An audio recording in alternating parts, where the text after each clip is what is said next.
Hello everyone, and welcome back to Jesse Heck Creative. Welcome to Mojo Monday. Today I'll be reviewing the X-Men Deluxe Mojo from Marvel Legends. Before we begin, make sure to hit that like button and smash that subscribe button. Now let's get to it. So here's the box for Mojo. It looks appropriately creepy. We have Mojo here in all his CGI rendered glory. He looks really nuts. Even more nuts is this visage right over here of him. It looks very kind of scary. We have the X-Men logo on the top. We have Mojo's render right over here. We also have a really creepy other artist portrait of Mojo done over here. It's very grotesque and very scary. On the back we have Mojo. Some accessories. He is 8.95 inches tall, so almost like 9 inches tall or so. And here's a bio about him right over here. You can read that if you'd like, and pause it right now. And yeah, let's get Mojo open and see this guy for what he truly is. Ugh. So here's all the composite pieces for Mojo. Let's go over them. There's 13 in all. We have this really big spider mech looking thing that we place this large body on. I would have it in the back, shift it to the front, and as it sort of falls into place, just put it on. You may have to scooch some of the fat back a little bit just to get it on the body, but once you do, it should fit in. There we go. So there's that piece done. Then we have the body you put into there. We just place that on there. These require a lot of effort, and I can see why it wasn't actually built. You have to build it yourself, but it's very difficult to actually make work. Next you put the back on, and you put the tentacle piece on, which is pretty simple to do. It fits in quite nicely. Moving up a little bit. Now all we gotta do is put on the hands and little tendrils. You have to get the one hand on one side, and the other hand flips into the other side, giving him these two hands, which look kind of creepy and freaky. And then we got our head. Just place that on there. So now we have all the pieces together for Mojo. Yeah, this guy's kind of freaky in a really freaky way. Very freaky deaky. Also, we got these pieces on the sides you put on one side, plug in. You got another tube on the other side that plugs in. And here we have Mojo, our creepy spider friend man, the kind of thing. Our friendly neighborhood spider robot. Yeah, this guy is insane to look at and really nuts to pose, and he's hard to pose in a lot of ways. He's incredibly strange. Don't go anywhere, folks. There'll be more Mojo after the break. Hello everyone, and thank you so much for watching so far. Make sure to click like, subscribe, share, and leave a comment. You can also click the bell icon for more creativity. Now let's get back to it. So now we go over the deep dive into Mojo and his looks and everything. We have this huge, beautiful chair with a big flabby man, or at least half a man, I would guess, grafted to it. So let's go from the bottom to the top. We have on the bottom these three little bulb things. They are serving to keep it upright and not hitting the ground all the way. For a little bit of a look, if you want to have these hit the ground in this certain way. You cannot have these lift him on their own. I don't know if I want to try, but you can probably do it after like a bunch of attempts, but I certainly don't want to really get this in a way that would kind of have it. It just kind of collapses under its own weight, honestly. It's huge. It doesn't really want to actually stay in the air. So your best bet is just keeping on the ground, like so, and having these look like they're making him mobile. And that's fine by me, at least with this guy. He is really big and very chunky. So let's see that chunk from the bottom up. We also have some of these little like barcode logo Hasbro things. We have a bunch of wiring back here, which is really nice, very neat. On the front, we have this little sort of R2-D2 looking kind of thing with a little camera maybe, and two little lights, like recording lights, and a switch right over here that doesn't really move, but it looks like a switch. Pretty interesting. On the side we have some more, you know, it's very Death Star inspired stuff. Over here we have some more wiring and stuff. We have a lot of like wires and circuitry on the side of the throne. We also got a lot of blue bars over here, some boosters in the back, and we have whatever this is over here, these little pieces right there.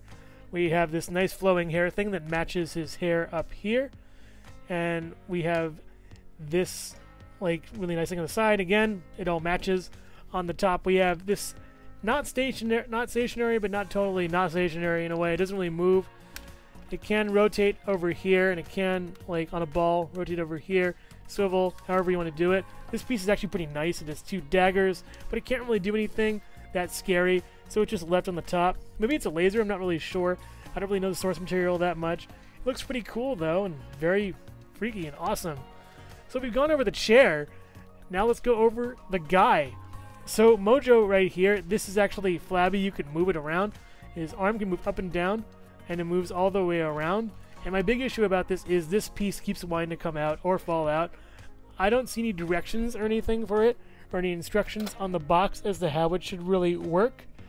It just is how it is. Looking at the box just now, this is how it is. They could have made this a little bit bigger to work, or easier to work with, but I guess they didn't. Yeah, it kind of sucks because this wants to keep coming out of the side. So he can swivel his arm, and he can do a double, you know, hinge joint with no pins. Really nice. A lot of wrinkles, a lot of spray right over here, and he looks pretty cool actually. I like him a lot. You can go up and down with each hand. All the hands at the same kind of joint for that, so that's pretty neat. We also have his head, which can go around and then up and down a little bit of pivot. Here's the other head. You can do the same deal. My issue with the heads is that on one you have a little bit of like stuff on the teeth. Yeah, he has some red on the teeth, where this one doesn't have any red on the teeth. So his face looks really creepy. You got that like really weird smile. You have all these circuits going to his eyes and going to his just cheeks and everything, making him smile, making him look, and keeping him like looking at everything like a Clockwork Orange kind of. The hair looks incredible. You could swoop all the way down to his back. Going down his back, we have a lot of these little sort of spirals over here, along with this that connects to this, and that goes right into his body. The circuitry goes into his body, probably feeding him or something. That's kind of creepy. Very freaky and weird. So his legs do have a up and down, a swivel, and up and down, and a swivel, and then up and down and swivel for all of the legs. For the arms on front, we have left and right, swivel, swivel, left and right, swivel, left and right. It's all hinges and swivels for all the arms. They're very nicely done. They look really cool. I do wish they were a little bit more silver and less gray, but I get the kind of sort of just awful world he's from, and it's very probably limited in some kind of technology where he wouldn't really care much about himself other than, like, you know, ratings and stuff like that for the character. He also has a little heart monitor looking thing over here. And that's what I did for articulation and looks. Yeah, he's a pretty neat looking character, and he's very imposing and big. I wouldn't want to mess with him. You? While wrapping this up, I discovered that this is really movable and sort of punchy, and you kind of want to be careful with it just because you don't want it to dent, and it can dent around here or so.